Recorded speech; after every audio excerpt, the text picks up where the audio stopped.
Erev Tov, Parashat Devarim. On commence le 5e livre de la Torah qui s'appelle Mishneh Torah. On va expliquer aussi c'est quoi ce nom, pourquoi on a ce nom de la Sefer Devarim qui s'appelle Mishneh Torah. Ce parasha, elle commence et elle s'appelle aussi Shabbat Chazon. On sait qu'il y a ce qu'on appelle Gimal de pour Anuta et Zayin de Nechamata. Il y a 10 semaines depuis qu'on a commencé les Ben Hametzarim. Il y a ce qu'on appelle les 3 semaines de punition et on a les 7 semaines qui sont de consolation. Avant qu'on oublie, même qu'on l'a écrit, mais le shiur il est Leilou Nishmat, Aaron, Avraham, Machlouf, Shalom, Ben Johanna, Ninjma, Kakadosh Baruch Hu. Il a Ilou Nishmato, un jeune garçon, Kakadosh Baruch Hu a pris son âme à un très jeune âge. Alors, elle s'appelle aussi Shabbat Chazon. La première semaine, elle s'appelle Shabbat. On sait que la première semaine où on va d'ivrer.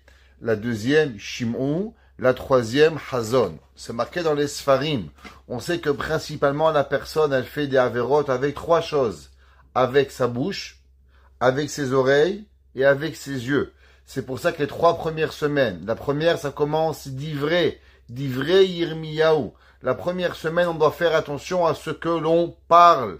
Toutes les mitzvot qui ont à voir, la shonara, les brachot qu'on fait pas, birkat Amazon, toutes les paroles que l'on peut faire. Et c'est pour ça que le Navi, il a employé le mot d'ivrei Yirmiyahu ben Chilkiyahu. La deuxième semaine, c'est Shim'ou. Ça a à voir avec écouter. Tout une chose qu'une personne peut faire avec ses oreilles. Entre autres, la shonara, entre autres, des gros mots, entre autres, des bêtises qu'on n'a pas le droit de dire. Et la troisième, c'est avec Chazon. Chazon veut dire voir. Aussi, c'est marqué dans les livres de Chassidut que dans les 3 semaines, on peut aussi réparer ces 3 niveaux. La première niveau, on peut parler des mots de Torah. La deuxième, on peut entendre des mots de Akadosh Baruch Hu. Et la 3e semaine, c'est marqué que l'homme, il peut devenir même un prophète. Que grâce à la haftara de cette semaine, l'homme, il peut devenir un Navi. Chazon Yeshayahu, il a vu. Yeshaya Navi, il a vu. Alors nous aussi, on est capable de se projeter sur l'avenir et de pouvoir voir qu'est-ce que Akadosh Baruch Hu veut de nous. Alors ce soir, on va essayer d'expliquer un petit peu une vision de la Torah sur cette paracha Devarim. La Gemara, dans Masechet Megillah, d'Aflamet Aleph Amud Bet, la Gemara dit qu'il faut lire Parashat Devarim avant Tisha B'Av. Et la question, elle est pourquoi il faut connecter Sefer Devarim, la première paracha de Eleha Devarim, avec la paracha, la Tisha B'Av. Quelle est la raison à cela? Alors le Levouche s'appelait Rav Yosef, le Baal Aseret Levushim. Lui, Rav Yosef Yafé, qui s'appelait, il a écrit un livre. Et là-bas, il écrit et il dit quelle est la raison pourquoi le Shulchan Aruch, dans Siman Taf Kafret, 428, comme ça que le Tour aussi il a rapporté, qu'on lit toujours Sefer Parashat Devarim avant Tisha B'Av, et il dit, quelle est la raison? Il dit à cause qu'on sait que dans la Parashat de Tisha B'Av, qu'est-ce qu'on va lire au Sefer Torah? On va lire Parashat Vaetranan. Alors, pour que à Tisha B'Av, on puisse lire Vaetranan, alors automatiquement, ou là-bas, on dit Echa Esa Levadi, que Moshe Rabbeinu, il va dire comment je peux porter le peuple juif tout seul, Echa, et que à Tisha B'Av, on dit Echa. Alors, pour pouvoir lire Vaetranan, c'est pour ça qu'on a lu d'abord, c'est faire Parashat Devarim le Shabbat avant. Mais le Levouche, il donne une autre explication un peu plus moussarit et il dit que on sait que dans la paracha de Devarim, de quoi elle parle? Principalement des Tochachot. Eleha Devarim asher diber Moshe.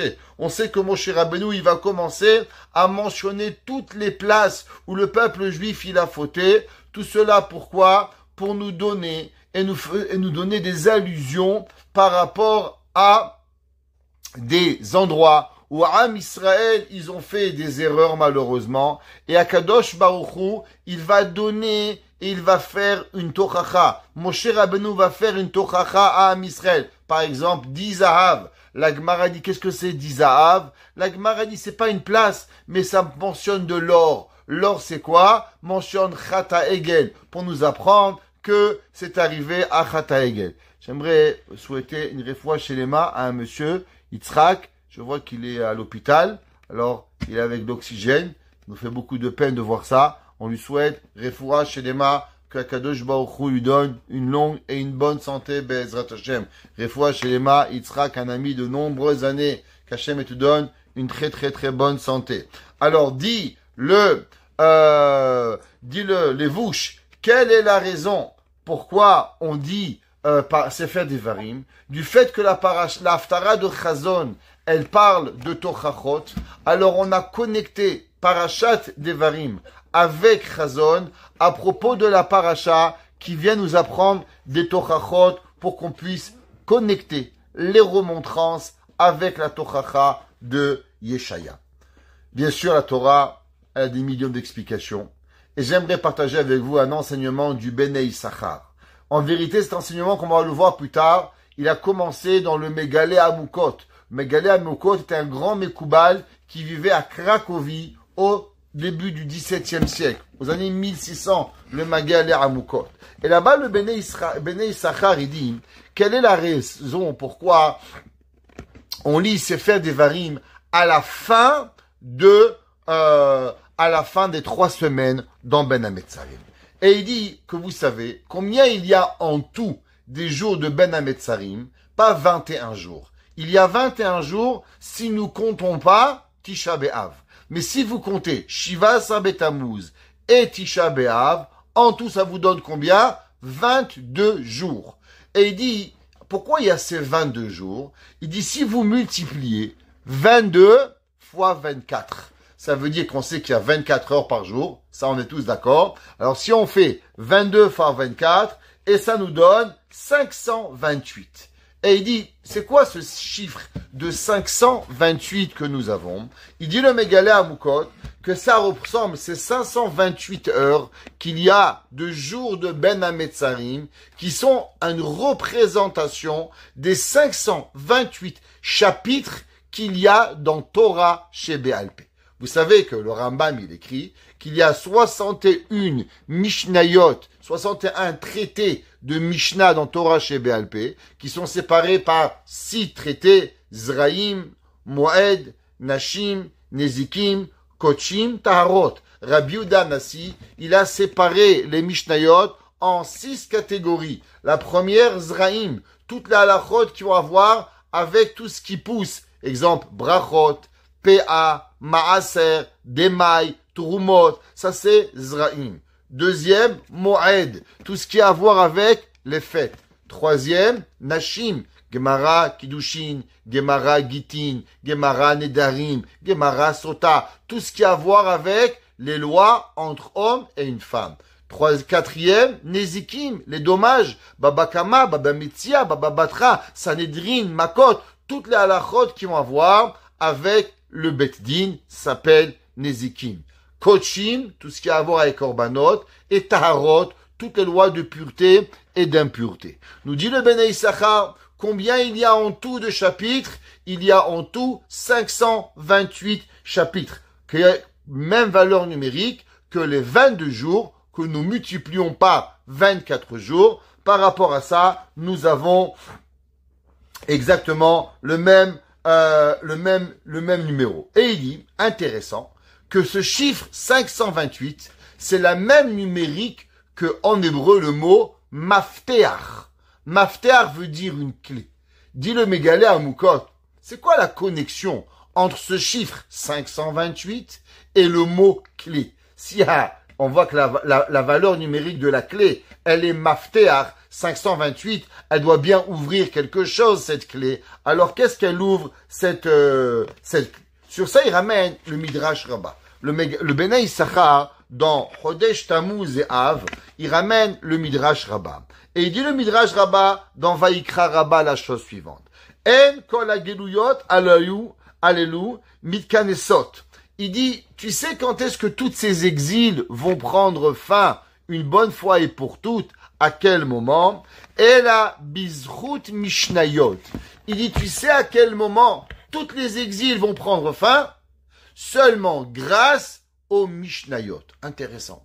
Et il dit, d'où est-ce qu'on sait ça? Pourquoi ça a à voir avec les Mishnayot? C'est pas écrit la Gemara, mais c'est écrit les Mishnayot.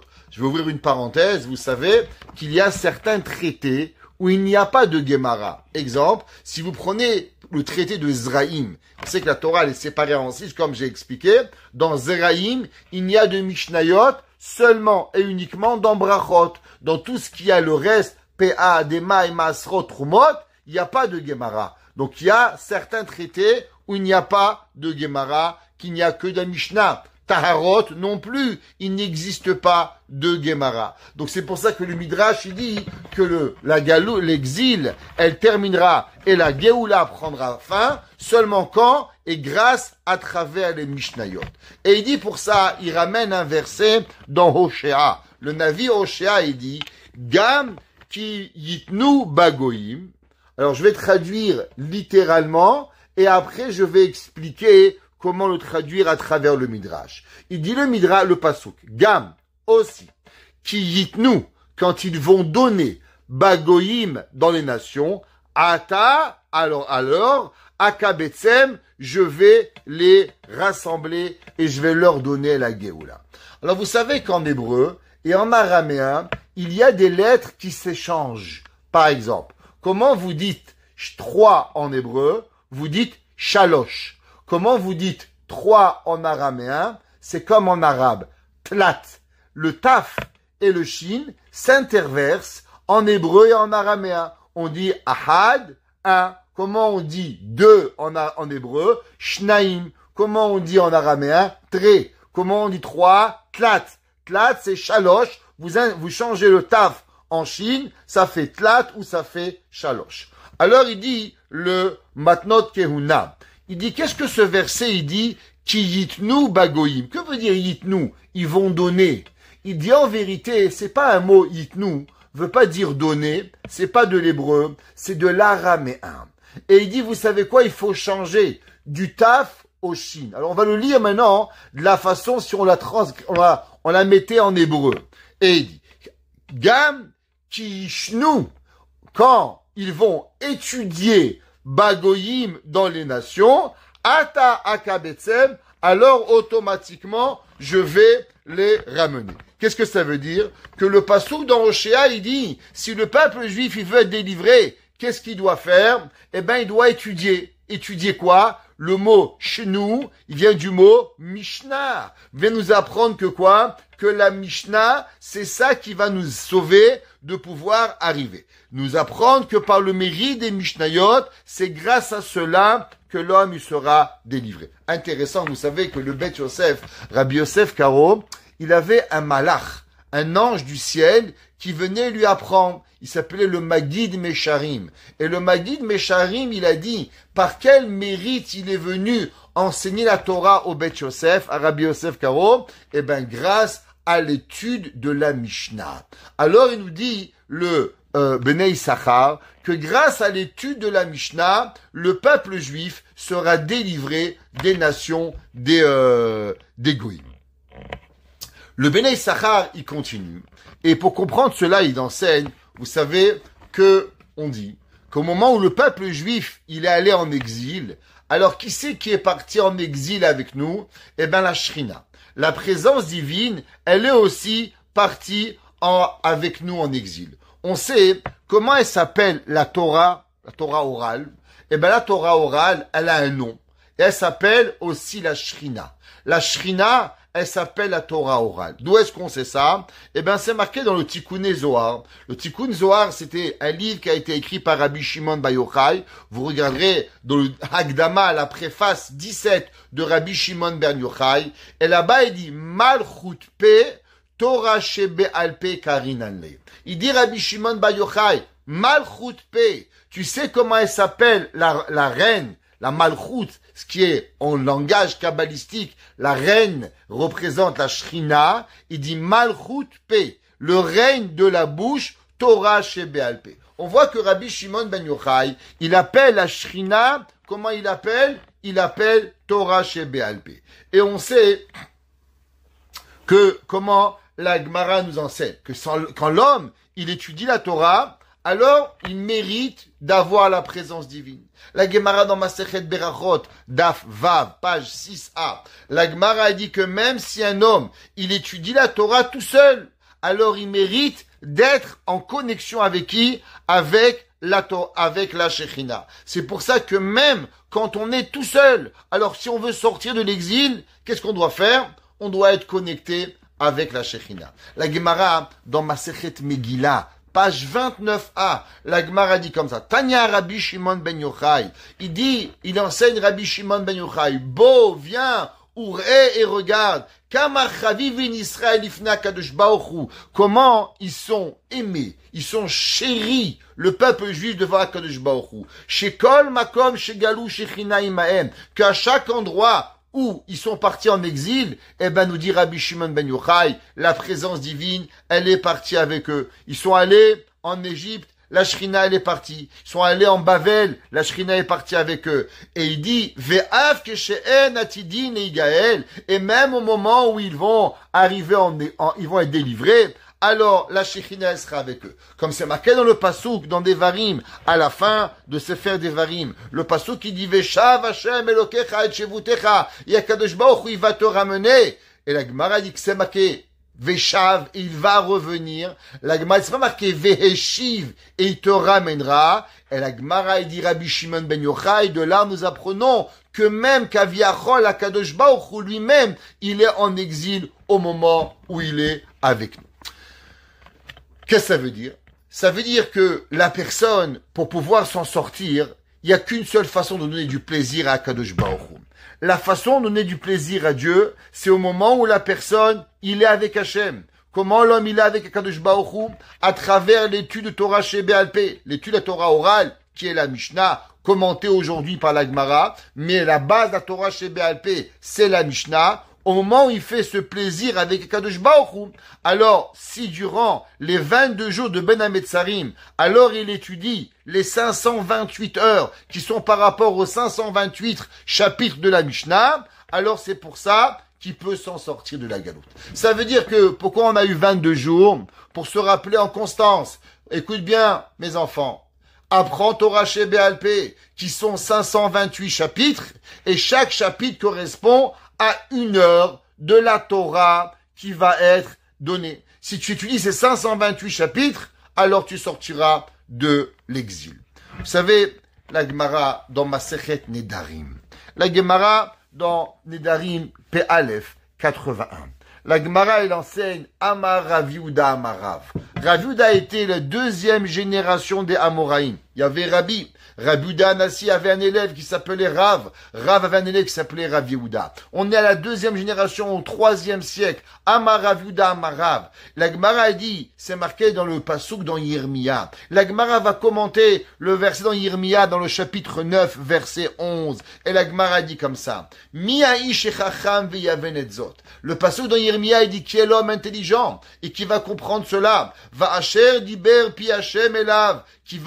Que la parole de Kadosh Baruch Hu lui a parlé, Veyagida, il va la compter, Alma ha'avda haaretz. Sur quoi et pourquoi la terre, elle a été détruite. Et la Gemara, elle dit, Davarze nish'al ha'chachamim. La Gemara dit que les chachamim se sont posé une question. Pourquoi Kadosh Baruch Hu avait détruit le temple? Qu'est-ce qui s'est passé que nous avions mérité? Al nish'al ha'chachamim. On a demandé aux sages. Nish'al ha'neviim. On a demandé aux prophètes, et la Gemara dit Velo Pirshu. Personne pouvait comprendre la raison pourquoi Kadosh Baruch Hu avait détruit le monde. La Gemara dit jusqu'à que Kadosh Baruch Hu lui-même, on a demandé Dieu, explique-nous, pourquoi tu as détruit le monde? Pourquoi tu as détruit le temple? Et la Kadosh Baruch Hu, il a répondu, Vayomer Hashem, al asher azavtem metorati, à cause que vous avez abandonné ma Torah. Asher natati lifnechem, que j'ai donné devant vous. Velo shamu bekoli, que vous n'avez pas écouté à mes paroles. Velo hal chuba, et vous n'êtes pas allé dans les chemins de la Torah. La Gemara dit, ainu lo shamu bekoli, ainu lo hal chuba. La Gemara dit, pourquoi c'est marqué 2 choses? Que vous n'avez pas écouté la Torah, et que vous n'êtes pas parti dans les chemins de la Torah. La Gemara dit, Amar Rav Yehuda Amarav, la Gemara dit, tu sais, c'était quoi le problème? que le peuple juif ne faisait pas la bracha de la Torah. Ça veut dire que l'explication normale, un homme il apprend des maths, bon, c'est intéressant. Un homme il apprend de la science, c'est intéressant. La Torah, c'est pas intéressant. La Torah, c'est divin. La Torah, l'homme, il doit pas apprendre la Torah à cause d'autre chose, seulement parce qu'il doit une mitzvah de la Torah. Alors, du fait qu'ils n'ont pas étudié la Torah avec une bracha, alors automatiquement, ils ont détruit la Torah. Et ils ont, Akadosh Baruch Hu a détruit le Beth Hamikdash. La question, elle est un peu plus forte. Parce que si vous regardez la Gemara dans Masechet Yoma, la Gemara dans Masechet Yoma, page 9b, la Gemara là-bas, elle dit, quelle est la raison pourquoi Dieu il a détruit le premier temple? À cause qu'il faisait Avodah Zara, idolâtrie, Gilou Yarayot, malheureusement, il y avait toute une pagaille dans les mœurs, et Shfichou Damim, il se tuait. Alors je comprends pas, pourquoi la Gemara a dit, on s'est posé la question pourquoi Dieu, il a détruit le monde, quand c'est pas suffisant, Avodah Zara, Gilou Yarayot, Shfichou Damim, qu'est-ce que ça veut dire, Kshelo Baruch Batora, Techila, à cause qu'ils n'ont pas fait la bracha de la Torah avant. Un des grands commentaires, il s'appelle le Taz. Le Taz, Rabbeinu David Touré Zahav, qui a vécu aussi au début du XVIIe siècle, qui était le gendre du Bar, le Beit Chadash, qui était Rav Israël, qui était d'abord le Rav dans la ville de Mejiboj, et après il va devenir le Rav dans la ville de Cracovie, et là-bas il va commander un grand commentaire sur le Tour, il s'appelle le Beit Chadash. Il avait une fille, et sa fille va se marier avec un grand chacham qui s'appelait Rabbeinu David Touré Zahav, qui veut dire la couronne en or où il va donner. Le Taz, il explique la question suivante, et il dit, qu'est-ce que c'est qu'est-ce que la Torah, elle veut? Et il dit la chose suivante. Et il dit, nous savons que, la Torah, elle a un facteur très fort. Qu'est-ce que c'est? La Gemara dit, c'est marqué Kiner mitzvah ve Torah or. Que la Torah, elle est considérée comme un feu, et la mitzvah comme une bougie. La Gemara dit, quelle différence il y a entre une bougie et la lumière, et le feu? La Gemara a dit, à cause que la bougie, seulement quand elle est là, elle protège. Quand la bougie s'arrête, eh ben, elle protège plus. La Gemara dit une mitzvah, quand tu fais une mitzvah, la mitzvah te protège. Quand tu arrêtes la mitzvah te protège plus. La Gemara dit à l'inverse, la Torah, que tu étudies maintenant, ou que tu as étudié hier, l'étude de la Torah, elle te protège même demain. Torah magna umatzla. La Torah, elle va protéger la personne, à savoir, même si l'homme n'étudie pas la Torah aujourd'hui. Demande le Taz. Qu'est-ce que ça veut dire la question Lama Avda Haaretz? Du fait qu'il y avait de la Torah. La Gemara demande, mais je comprends pas. S'il y avait de la Torah, alors comment se fait-il que l'étude de la Torah, elle n'est pas venue protéger pour ne pas que Akadosh Baruch Hu y détruit le temple? Pour comprendre cela, la Gemara a dit dans Masechet Berachot, page 63, à la fin, c'est mamash la fin de Masechet Berachot, à la fin là-bas, la Gemara a dit, Minayin she'en divre Torah mitkaimin ela bemi shememit atzmo alea. La Gemara dit, qu'est-ce que ça veut dire l'étude de la Torah? Il y a des gens, dimanche, allez, viens, on va au tennis. Lundi, viens, on va à Chops. Mardi, le hockey. Mercredi, le soccer. Jeudi, le baseball. Vendredi, la marche. Bon, Shabbat, il n'y a rien à faire, faut étudier la Torah. Il n'y a rien à faire. La Gemara, il sait pas ça, la Torah. La Torah, c'est pas quand t'as rien à faire. Si tu veux que la Torah, elle pénètre dans ton corps, il faut se tuer pour la Torah. Qu'est-ce que ça veut dire? Bien sûr, vous comprenez que la Torah vous demande pas de vous faire du mal. L'inverse, la Torah demande vechai baem. Il faut vivre avec la Torah. Ça veut dire que si l'homme, il utilise la Torah un petit peu quand ça lui fait plaisir, il n'en fait pas d'effort à la Torah elle peut rien faire pour toi. Pour que la Torah, elle a une relation avec toi, pour que la Torah, elle te protège, pour que la Torah, elle te parle, pour que la Torah, que tu as une relation réelle avec la Torah, tu as besoin de vivre avec la Torah. La Gemara, c'est marqué Adam, Zot HaTorah, Adam ki Yamud Baoel. La Gemara dit Zot HaTorah, voici la Torah, Adam ki Yamud Baoel. L'homme qui va mourir dans la chambre. Ça veut dire quoi? Que celui qui veut vivre avec la Torah, il a besoin principalement, carrément, de mourir un petit peu. Ça veut dire que si l'homme il veut avoir tous les plaisirs de la vie et en même temps étudier la Torah, ça marche pas. La Torah, elle marche pas avec tous les plaisirs. Ça veut dire que l'homme, il ne peut pas vivre avec la Torah et peut pas vivre, étudier la Torah par plaisir. L'homme, il doit étudier la Torah parce que c'est une volonté de Dieu. Bien sûr, c'est beau la Torah. Bien sûr que la Torah, c'est magnifique. Mais la raison principale, c'est pas de se faire un kiff. C'est de vouloir se rapprocher de Akadosh Baruch Hu. Il y a, vous savez, dans la bracha, tous les matins, on fait les brachot de la Torah. Et ces brachot, on avait déjà dit, les brachot à Torah, c'est une discussion entre le Maïmonide et le Nachmanide. Est-ce que elles sont une mitzvah de la Torah ou pas? Alors, vous savez, il y a dans la bracha de la Torah une machloket entre le Rambam, comme les Séfarades, qu'on dit que c'est des Rabbanan, et le Ramban, comme on a dit que c'est les Ashkenazes, qui disent que c'est une mitzvah de la Torah de faire cette bracha. Et même la façon qu'on fait la bracha, quel est le Nusach HaBracha, il y a une machloket entre les Séfarades et les Ashkenazes. C'est intéressant. C'est parmi une des rares brachas qu'il y a une machloket. C'est quoi la bracha? Dépendamment du sidour, est-ce qu'on fait sidour séfarade ou sidour ashkenaz, il y a une différence dans la bracha. Alors, la première bracha de Birkat Torah, c'est Baruch ata Hashem Elokeinu melech haolam, asher kideshanu b'mitzvah v'tzivanu. C'est quoi la suite? Les séfarades, al divrei Torah. Les ashkenazim, la asok b'divrei Torah. Que veut dire le mot la asok b'divrei Torah? Alors, si on prend le mot la asok, alors en hébreu, ceux qui parlent, l'hébreu qui écoutent, ce soir ou demain ou un autre jour, le mot esek vient du mot business.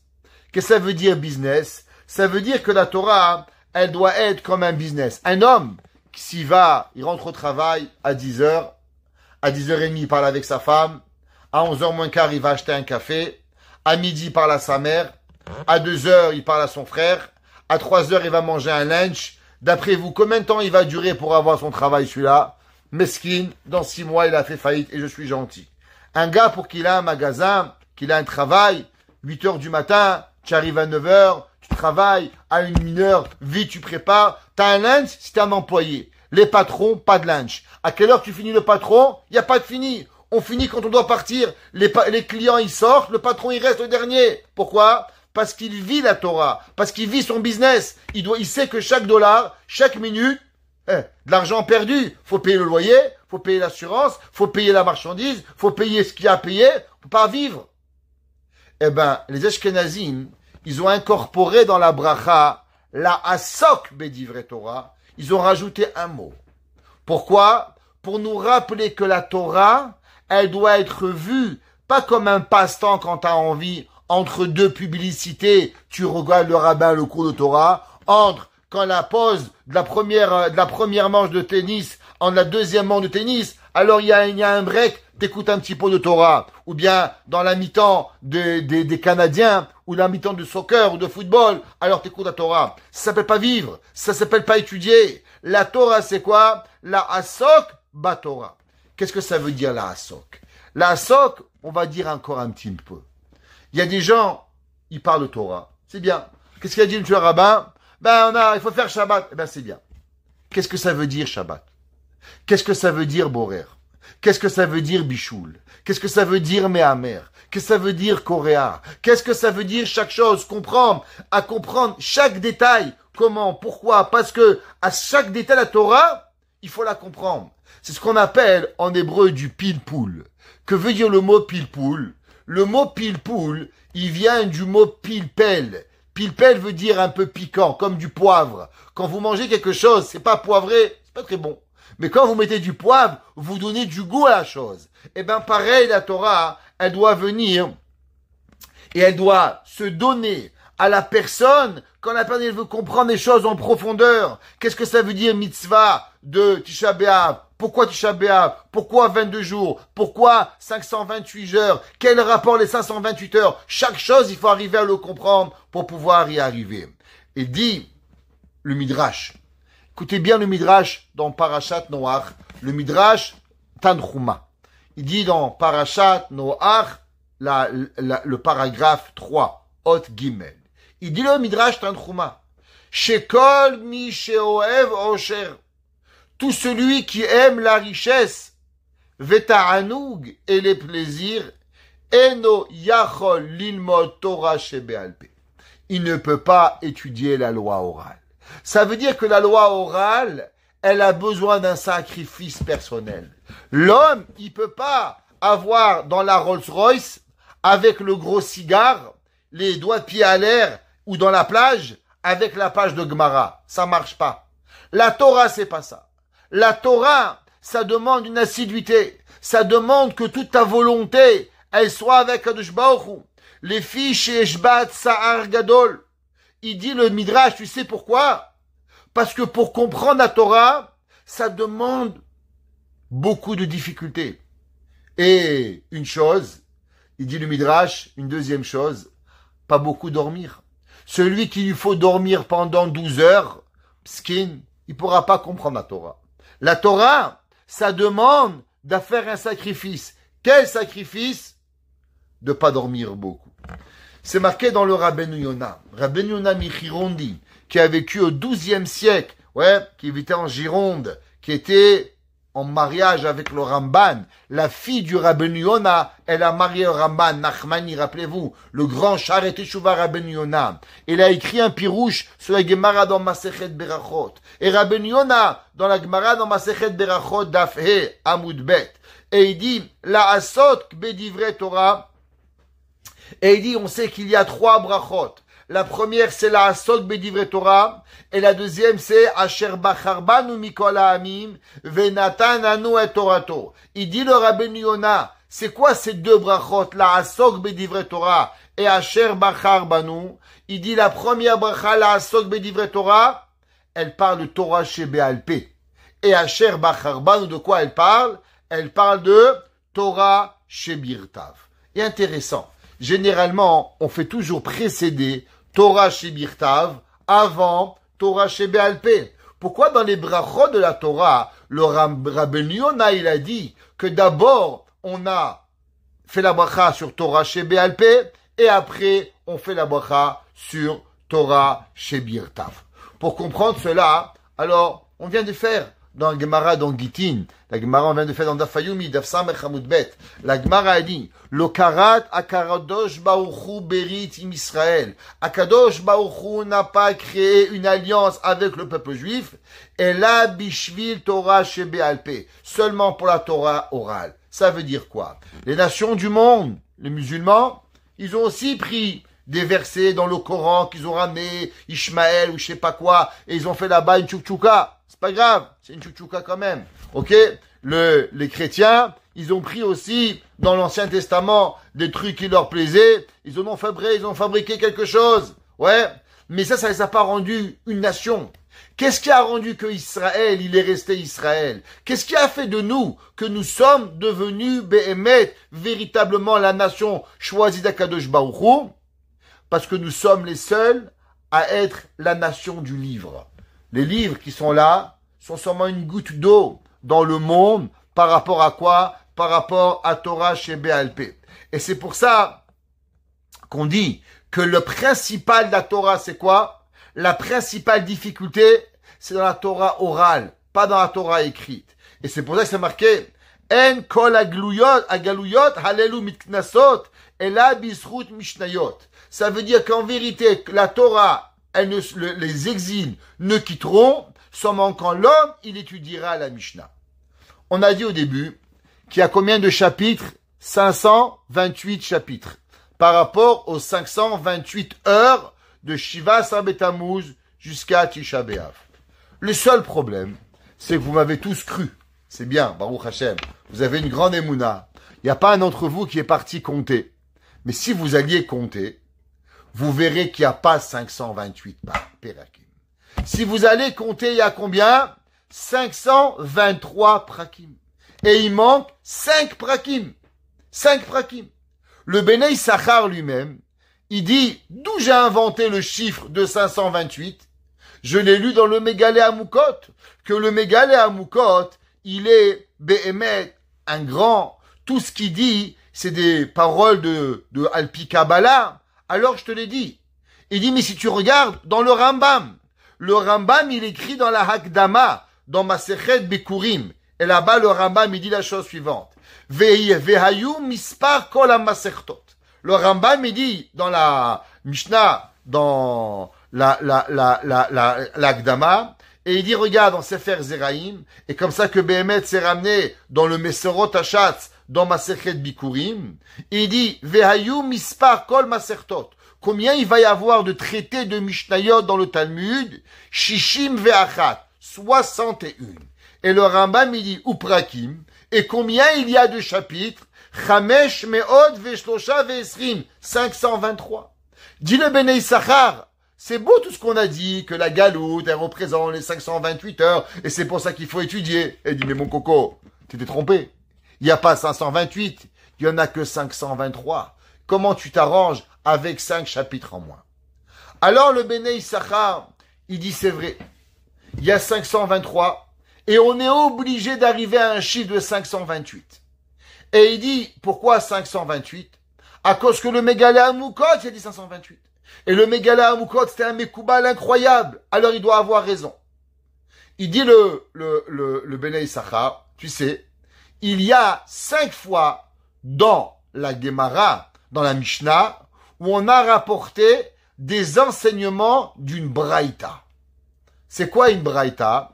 Alors, dans la Torah orale, il y avait Rabbi Yehuda Hanassi qui a écrit les Mishnayot, et il y avait un autre Rav, il s'appelait Rabbi Chia. Rabbi Chia, il a compilé des Braïtot. Ça ressemble à des enseignements de Mishnayot. Exemple, prenez le 6e Pérek de Masechet Avot. Comment ça commence le 6e Pérek de Masechet Pirkei Avot? C'est marqué là-bas. Comment elle commence le 6e Pérek, comme ça vous allez voir pour ceux qui veulent. C'est marqué Shanu Chachamim Bilshon HaMishnah. Chachamim, ils ont enseigné dans le langage de la Mishnah. Je comprends pas. C'est une Mishnah ou c'est pas une Mishnah? Pourquoi tu me dis que ça a été enseigné comme une Mishnah? Tout de suite, Rashi, il mentionne, il dit attention, le 6e Pérek de Masechet Avot n'est pas une Mishnah. Il est quoi? Il est une Braïta. Et on va trouver à 5 reprises dans le chasse qu'il y a véritablement 5 chapitres qui sont pas des Mishnayot, qui sont des Braïtot et qui ont été intégrés dans le chasse. Alors, 523 chapitres plus 5 prakim de Braïtot. Alors, on sait compter. 523 plus 5 est égal 528. Alors, si vous voulez, le premier, c'est dans Bikurim. Deuxième, on l'a dit, dans Avot. Troisième, dans Pesachim. Quatrième, dans Masechet Sota. Et cinquième, dans Masechet Kiddushin. Et là, il dit le Bnei Issachar, ok. Maintenant qu'on a appris 523 heures, 523 prakim qui représentent 523 heures. Et il y a 5 prakim qui représentent 5 heures dans ces 528 heures. C'est quoi ces 5 heures? Alors vous savez, mesdames et messieurs, que il y a à Tisha B'Av un moment où on est encore Tisha B'Av, mais on s'assoit sur une chaise. Pourquoi on s'assoit sur une chaise à Tisha B'Av? Ah, Tisha B'Av n'est pas terminé. On n'a pas le droit de se laver les mains. On n'a pas le droit de boire. On n'a pas le droit de manger. Mais pourtant, qu'est-ce qu'on a le droit de faire? Oui, on a le droit de commencer à se lever du deuil. Chez certains, on commence à laver les maisons. On commence à cuisiner. À quel moment on commence à faire tout ça? Le Harizal, il nous dit, quelle est la raison pourquoi on commence à se lever de la galoute? Le Harizal, il écrit et il dit, il ramène le Talmud dans Yerushalmi. Le Talmud de Yerushalmi dans Masechet Berachot, 2e Perek, Halacha, Dalet. Et il dit, c'est marqué dans Echa Rabati. Echa Rabati, c'est un grand midrash. Et il dit, vous savez, à quel moment l'âme de Mashiach, elle naît? Eh bien, l'âme de Mashiach, elle naît le 9 de Av en après-midi. Du fait que l'après-midi, c'est l'âme de Mashiach qui commence à naître, alors c'est pour ça qu'on commence doucement à se lever de la galoute. Alors, à quel moment on commence à se lever? À la 7e heure. 7, 8, 9, 10, 11, et la 12e heure, c'est fini. Alors il dit, le Béné Issachar, qu'est-ce que c'est? Il y a 523 heures qui sont par rapport aux 523 prakim de Mishnayot, qui sont des moments où l'homme a besoin d'un nettoyage à sec, profond, pour pouvoir sortir de la galoute. C'est pour ça que Rabbi Yehuda Hanassi, il a enseigné quoi? 523 prakim de Mishnayot. Mais il dit, le Béné Issachar, les 5 heures à la fin, que ces 5 heures-là, elles sont moins graves. Pourquoi? À cause que déjà, on commence à sentir la Géoula. Ça sent la Géoula, tu sens pas, Mashiach Hiné? Alors, on n'a pas besoin d'avoir 5 pérek de Mishnayot. On va se suffire de quoi? De 5 prakim de Braïta, qui est moins important que des Mishnayot, à cause que le temps, il est déjà favorable à la Géoula. C'est pour ça qu'on n'a pas besoin d'une assiduité dans les Mishnayot, et on va se suffire de quoi? De 5 prakim de Braïtot. On a parlé du Mégalé Amukot. Alors, vous savez que c'est marqué dans le Béné Issachar. Le Béné Issachar, il ramène une Gemara dans la Torah. C'est marqué dans Rashi, dans Kiryat Shema. Dans le Kiryat Shema, la Torah dit, on va lire Parashat Vaïtranan la semaine prochaine, la mitzvah de Shema Israël, Hashem Lokenu, Hashem Echad. Et là-bas, la Torah dit, Vedi Barta, Bam, Beshiftecha, Bevetecha. La Gemara, elle enseigne dans Masechet Shoma, elle dit, qu'est-ce que ça veut dire Vedi Barta, Bam? Et tu vas parler de eux. La Gemara, elle dit, de là, on apprend que l'homme, il peut pas parler de bêtises. Est-ce qu'on peut parler de politique? Viens, on n'a rien à parler. Viens, on parle de comment ça va le monde. Est-ce qu'un homme, il a le droit de parler rien d'interdit? De parler de politique. La Gemara, elle dit, Vedi Barta Bam. Et tu vas parler seulement de Torah. Yesh lecha reshut edaber velo bidvarim acherim. La Gemara dans Yoma 19. B. La Gemara dit, tu peux parler seulement de quoi? De Torah. Et tu peux pas parler d'autre chose. Et le Magita Alumot nous dit, qu'est-ce que c'est Vedi Barta Bam? Il dit, en vérité, le mot Bam, il est composé de 2 lettres. Bet et Mem. C'est quoi les lettres Bet et la lettre Mem? C'est Torah chez Birtav et Torah chez Be'alpé. Comment elle commence la première lettre de la Torah? Bereshit bara Elokim. Bet pour Bereshit. Comment elle commence la première lettre de la Mishnah? Me'ematai korin et Shema. À partir de quand on lit le schéma? Même Me'ematai. Dis-le, mais c'est marqué dans le Magita Alumot que quoi? Vedi Barta Bam. Tu pourras parler de Bet, Torah chez Birtav, ou du même Torah chez Be'alpé. Mais en aucun cas tu auras le droit de parler de politique. La Torah, elle nous interdit de pouvoir en parler. Ça veut dire que quoi? Que l'homme, il est tenu à pouvoir apprendre la Torah. Ça veut dire que les 523 prakim, que la Torah nous apprend, ils sont à voir avec cela. Si maintenant vous savez, je vais peut-être vous choquer, dans la Torah, il y a 5 livres. Bereshit, Shemot, Vaikra, Bamidbar, Devarim. Akadosh Baruch Hu a donné à Moshe des versets. Est-ce que vous savez qui c'est qui a fait les chapitres dans la Torah? Qui c'est qui a fait des chapitres dans la Torah? Les chapitres dans la Torah n'ont jamais été faits par un juif. Ils ont été faits par des curés. Les juifs n'avaient pas de chapitre dans la Torah. Ça n'a jamais existé. C'est venu seulement beaucoup plus tard dans l'histoire qu'il y avait des prakim, Perek Aleph, Perek Bet. Tous les chapitres que nous avons dans la Torah sont été une invention des chrétiens dans notre Bible. Dans la Torah, il y a Sefer Bereshit, Sefer Shemot, Sefer Vaikra, Sefer Bamidbar, Sefer Devarim. Donc en vérité, combien de chapitres il y a? 5. Pourquoi? Parce qu'il n'y a pas d'autres chapitres, c'est pas vrai. Il y a seulement 5 livres. Alors si c'est comme ça, maintenant on va connecter les deux. On a dit combien il y a de versets de chapitres dans la Torah orale? 523. Combien il y a véritablement maintenant de chapitres dans Torah chez Birtav? 5. 523 et 5, 528. Les 528 heures, en vérité, elles sont quoi? La connexion entre Torah chez Birtav et Torah chez Béalpé. Il y a un midrash dans Echa Rabati. Le Echa Rabati, encore une fois, c'est le midrash de Echa, où il parle là-bas de la destruction du temple. Et le midrash, il dit comme ça. C'est marqué dans le pasuk. Ki ma'asu et Torat Hashem Tsevaot. Il dit le verset dans Yeshaya Navi. Yeshaya 5, pasuk 24. Et 24. Il dit Yeshaya. Ki ma'asu et Torat Hashem Tsevaot. Ils ont écœuré, malheureusement c'est le terme, l'imos, la Torah d'Akadosh Baruch Hu. Dit le midrash de quoi ça parle? Zu Torah shebirtav. Ve'et imrod kedoshot Israël ni'atsu. Et les paroles saintes d'Israël, ils ont même sali. C'est quoi? Zu Torah shebe'alpé. Il dit, Vekivan sheishlichu divre Torah le'aretz, itril yirmiya mekonen alehem echa. Il dit le midrash, au moment où le peuple juif, il a blasphémé la Torah, il a jeté la Torah par terre, t'es pas intéressé.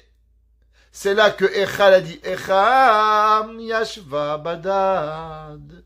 Qu'est-ce qui va arriver avec vous, mes enfants? Israël va être détruit. Qu'est-ce que ça veut dire la shon ma'asu et la shon ni'atsu? Ma'asu, c'est un peu salir. Mais ni'atsu, ça vient comme du mot nazi. Détruire, salir, pire que tout. On voit que quoi? Que la Torah chez Birtav, elle a été plus gardée que la Torah chez Béalpé pour pouvoir y arriver. Et c'est ça, les 528 heures, comme on a expliqué. Qu'en vérité, le principe de la Torah, qui ma'asu et Torah Hashem Tsevaot, la Torah orale, elle a été plus gardée que la Torah écrite. La Torah écrite, elle a été plus gardée que la Torah orale. C'est pour ça que quoi? Que par rapport aux 523 chapitres de la Torah orale, l'exil, le deuil, il est beaucoup plus sévère que les 5 dernières heures, qui est le début de la Géoula, que là on voit qu'on a moins de difficultés avec cela pour pouvoir y arriver. Qu'est-ce que ça veut dire? La Gemara, vous savez, c'est incroyable. C'est quoi le dernier chapitre de la Mishnah? Le dernier chapitre de la Mishnah, il parle, c'est une Mishnah dans Masechet Oktzin. C'est quoi Masechet Oktzin? Traduction du mot Oktzin, ce sont les tiges. Qu'est-ce qui se passe? Il y a une pomme, et dans la pomme, il y a une tige. Et maintenant, il y a un homme qui était impur, qui a touché la tige. Est-ce que le fruit devient impur avec la tige ou pas? Qu'est-ce qui se passe si quelqu'un a touché du blé? Et dans le blé, il y a plusieurs parties. Et maintenant, il a touché l'épi de blé. Alors, qu'est-ce qui est tamé et qu'est-ce qui est pas tamé? C'est une des mishnayot les plus difficiles de qu'est-ce qui arrive. Rabbi Yehuda Hanassi, il a fini le dernier chapitre dans Masechet Oktzin. Et qu'est-ce qu'il dit? Amar Rabbi Shimon ben Chalafta. Il dit Rabbi Shimon ben Chalafta, Lo matza Kadosh Baruch Hu keli machzik bracha le Israël. Qu'est-ce que Akadosh Baruch Hu il a trouvé? Un ustensile qui peut attraper la bracha d'Israël? Et la shalom, seulement le shalom. Et il ramène un verset dans Tehilim. Hashem oz le amo iten, Hashem yevarech et amo bashalom. Intéressant. Ouais. Pourquoi Rabbi Yehuda Hanassi, il a choisi de terminer la Mishnah de Oktzin avec l'enseignement de Shalom? Le pasuk, le midrash dans Vayikra Rabbah, il dit la chose suivante. Gadol Shalom. Regarde comment il est grand, le Shalom. Shekeshemelech HaMashiach. Quand le roi Mashiach va venir, bah, eno poteach ela beshalom. De quoi il va faire Mashiach? pas faire de guerre. Il va faire la paix. Chez Neymar, comme c'est marqué dans Yeshaya 52, Pasuk 7, Manavu aleharim raglé, mevaser mashmiya shalom. Il dit le Pasuk, qu'est-ce qu'ils vont faire les pieds de Mashiach quand ils vont venir? C'est seulement pour nous annoncer la paix dans le monde pour pouvoir y arriver. Alors on sait que Rabbi Yehuda Hanassi était petit-fils de qui? De David HaMelech. Il descendait de David HaMelech. C'est pour ça qu'il était même le prince d'Israël, du fait qu'il était petit-fils de David HaMelech. La Gemara a dit dans Masechet Shabbat, page 56a, la Gemara a dit, Rabbi de Atem et David, Rabbi Yehuda Hanassi, du fait qu'il venait de David HaMelech, mais Haper Vedarish Bizrout de David. Toujours il essayait de quoi? Il essayait de nous connecter avec son grand-père David HaMelech. Alors maintenant, venez, on va s'arrêter. À quel moment finit la Torah chez Birtav, Torah chez Béalpé, et elle va commencer la Torah chez Birtav? D'après les calculs qu'on a fait, les 523 heures, elles se terminent quand? À Chatzot, le moment de Tisha B'Av. À ce moment-là, qu'est-ce qui se passe après le Harizal? C'est là que la Neshama de David HaMelech, de Mashiach, elle est née. Alors à la fin de l'enseignement de la Masechet de Oktzin, qui est correspondante au dernier verset de la Mishnah dans Masechet Oktzin, le 523e chapitre, de quoi il parle? Eh ben, il parle de Shalom, qui est la naissance de qui? De David HaMelech. Et c'est pour ça que Rabbi Yehuda Hanassi les a connectés ensemble pour pouvoir y arriver. Et c'est pas tout. Regardez, Rashi, vous savez, il y a une grande question. Pourquoi Rabbi Yehuda Hanassi, il a commencé la première Mishnah, de quoi elle parle? Mais Matai Korim et Shema. Pourquoi il a choisi d'enseigner quoi? L'enseignement de Shema Israël. À partir de quand et jusqu'à quand on fait Shema Israël? Quelle est la raison pourquoi Rabbi Yehuda Hanassi, il a choisi cette mitzvah de commencer la Torah orale? Alors, dans la paracha la semaine prochaine, dans le chapitre 6, Parek Vav, Pasuk Dalet, où on parle de Kiryat Shema, Rashi dit comme ça. C'est quoi Shema Israël Hashem Elokeinu Hashem Echad? Vous regarderez Rashi. Dit Rashi, voici les mots de Rashi traduits. Hashem Sheu Elokeinu Ata. Hashem, Dieu, qui est maintenant notre Père maintenant. Velo Eloke Haovde Kochavim. Et aujourd'hui, les goïms, ils regardent pas Dieu comme leur Dieu. Ils ont le Père, la Mère, le Fils, le Saint Bénéfice. Tout y passe. Ouais, pour pouvoir y arriver. Hu atid liot Hashem Echad. Hashem Echad, c'est dire quoi? Shema Israël, écoute Israël, Hashem Elokenu. Dieu, aujourd'hui, il est ton Dieu. Les autres, ils en ont un d'autre. À la fin des temps, Hashem Echad. Hashem sera unique, ça veut dire quoi? Que les nations du monde vont reconnaître l'unicité de Hakadosh Baruch Hu. Comme c'est marqué le verset dans Tzfania, le Navi Tzfania, qui az ehefor elamim. Il dit alors Hakadosh Baruch Hu, je vais renverser les nations, Safa berura, likro kulam beshem Hashem. Et tout le monde sera d'accord qu'il y aura seulement un Dieu. Et c'est marqué dans Zecharia, Venehem arbayom hahu Hashem echad, Ushmo echad. Intéressant. Rashi dit, de quoi il parle le pasouk de Shema Israël Hashem Elokeinu Hashem echad? De la prophétie que à la fin des temps, Akadosh Baruch Hu va faire en sorte que l'humanité au complet reconnaisse l'unité de Akadosh Baruch Hu. Ça veut dire que ça parle de quoi? De la Géoula. Ça parle de la fin des temps. Et c'est quoi le dernier chapitre de la Mishnah? Ça parle de Shalom. Ça veut dire Kiryat Shema, ça parle de la fin des temps. Le dernier chapitre, de quoi il parle? Il parle de Shabbat, parle de Shalom, qui parle de la fin des temps. Et ensemble, on comprend pourquoi Rabbi Yehuda Hanassi, il a commencé par Matai Korim et Shema. La mitzvah de Shema, de quoi elle parle? Elle parle du moment où tout le monde va reconnaître Hakadosh Baruch Hu, avec la dernière Mishnah qui parle de Shalom. C'est quoi la dernière Mishnah?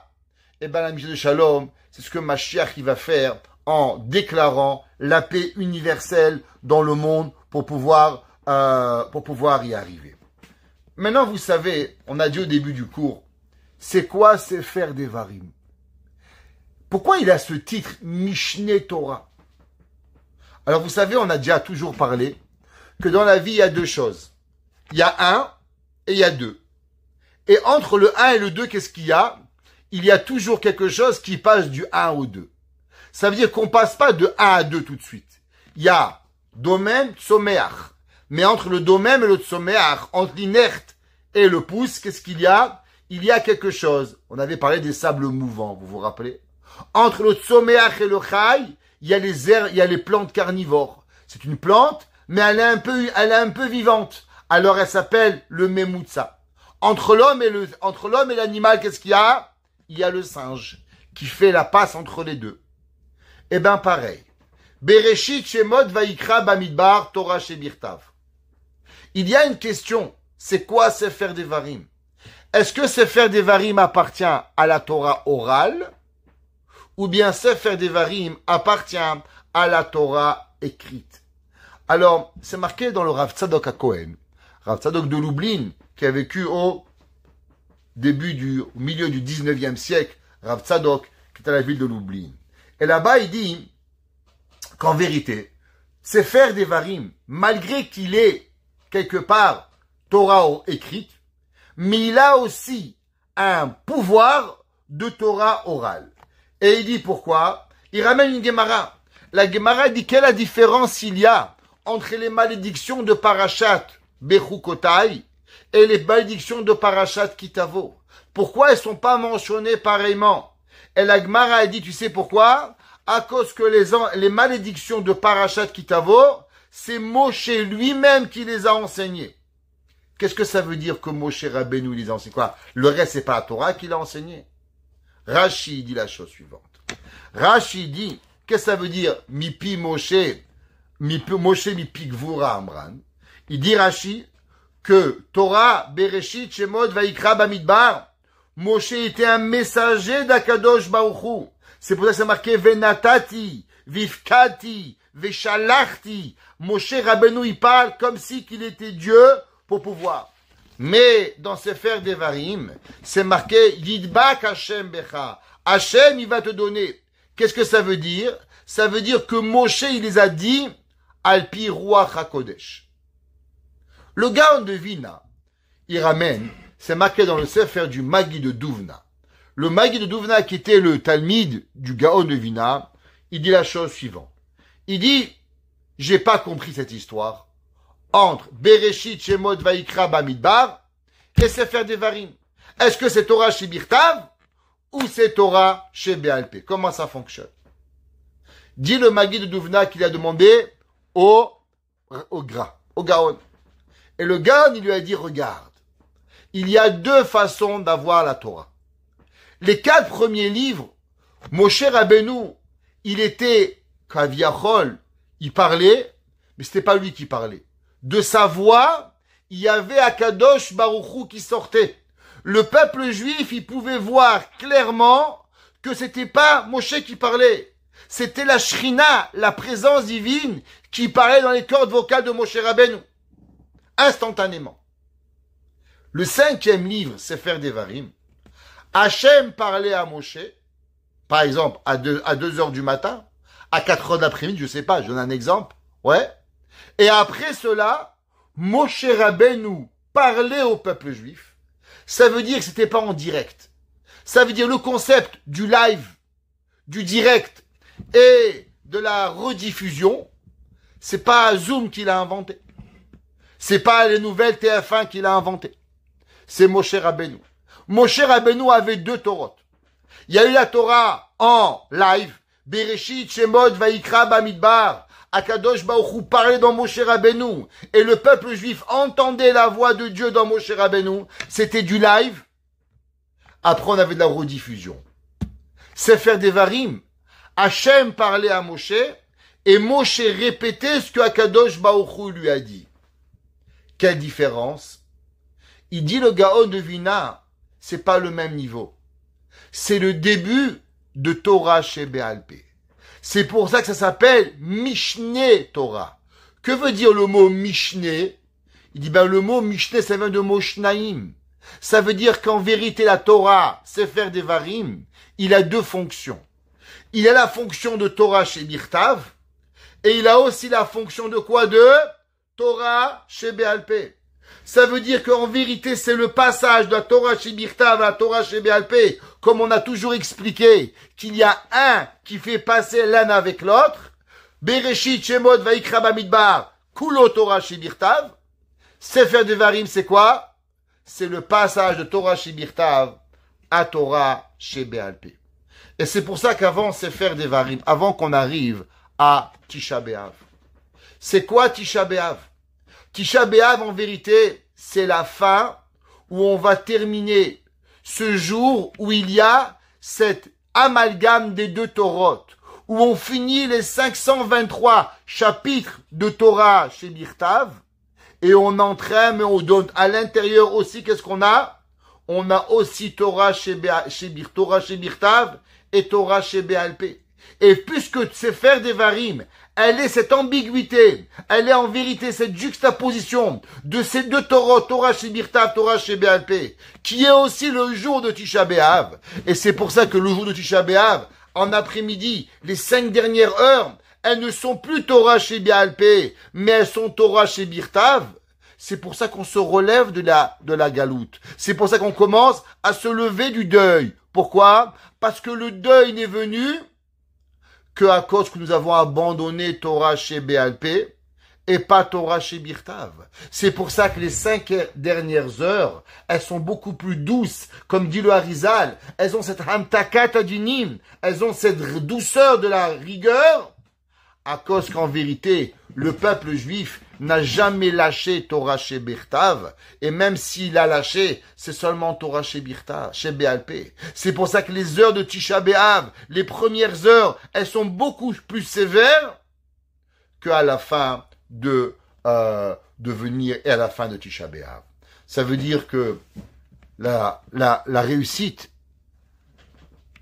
et l'aboutissement de Torah des 3 semaines de Tisha B'Av, c'est faire des varim. C'est quand l'homme, il comprend qu'il ne peut pas séparer Torah chez Birtav, Torah chez Béal Pé. On ne peut pas comprendre même le premier mot de la Torah, Bereshit, si on n'a pas Torah chez Birtav.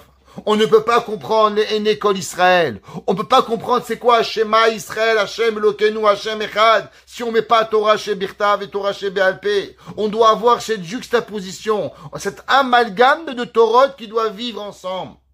Quand l'homme, il va venir et qu'il va étudier et qu'il va vivre avec cette Torah et qu'il va comprendre qu'il est obligé d'étudier. Mais quelle étude? Pas une étude de Picsou, pas une étude de mathématiques, pas une étude de quand j'ai envie, mais une étude où véritablement je me force à étudier. Alors on comprendra pourquoi le jour de Tisha B'Av, on ne peut pas beaucoup étudier. Il y a certains passages qui nous est interdits. Pourquoi? Parce qu'en vérité, Tisha B'Av n'est seulement la conséquence du manque d'études de toute l'année. Parce que si nous avions étudié avec assiduité comme nous devions étudier, alors nous n'avions pas eu Tisha B'Av. Alors comment tu veux étudier à Tisha B'Av quand en vérité Tisha B'Av n'est seulement le résultat de ton manque d'études de Torah chez Béal Pé durant toute l'année? Et pourquoi l'homme il n'étudie pas? Eh bien parce que l'homme il aime les plaisirs. Il aime manger, il aime boire, il aime dormir, il aime s'amuser, il aime se vêtir. Et du fait qu'il a tous ces plaisirs, alors il oublie d'étudier. Alors c'est pour ça que durant le jour de Tisha B'Av, et on commence depuis Ben Hametzarim, on commence à plus manger de bonnes choses. On enlève la viande, on enlève les vins, on enlève tous les plaisirs de la vie, pour que l'homme commence à réfléchir. Mais qu'est-ce qui m'a pris? Je suis en exil depuis 1955 ans. À Kadosh Baruch Hu, il n'y a pas de maison, il n'y a pas de Beth Amikdash, il n'y a pas de pardon. Pourquoi? Pourquoi il y a des maladies? Pourquoi il y a des morts? Pourquoi il y a des gens qui souffrent? Parce que j'ai choisi mes plaisirs plus que l'étude de la Torah. alors on commence à nous enlever nos plaisirs pour que l'homme y réfléchisse. Il devient même dangereux de faire du surf. Il devient même dangereux de nager. Pourquoi on a mis le couteau dans l'eau, comme nos grands-pères et nos grands-mères disaient que quand il arrive Higin, alors il y a le couteau dans l'eau? C'est parce qu'on te dit attention. Ces jours-là sont dangereux. Parce que ton plaisir, il te tue. Te tue pas seulement physiquement, mais il te tue spirituellement. Si on n'a pas encore compris les désastres de ces plaisirs, alors à travers les 9 jours, à travers la semaine, à travers le jour de Tisha B'Av, on prend conscience, en espérant que Be'ezrat Hashem, que ce cours nous fait prendre conscience à combien on doit se reconnecter avec Kadosh Baruch Hu, à combien on doit se reconnecter avec la Torah, et que cette année, le jour de Tisha B'Av, nous ne jouons pas, mais qu'il soit déclaré un jour de fête, un jour de danse, un jour de joie, où tous ensemble on sera à Yerushalayim, parce que nous allons nous connecter avec Kadosh Baruch Hu, et que nous puissions vivre tous ensemble la renaissance de l'âme de Mashiach, et que ensemble on reconstruise Beth Hamikdash Shelishi, Bimera B'Yameinu. Amen.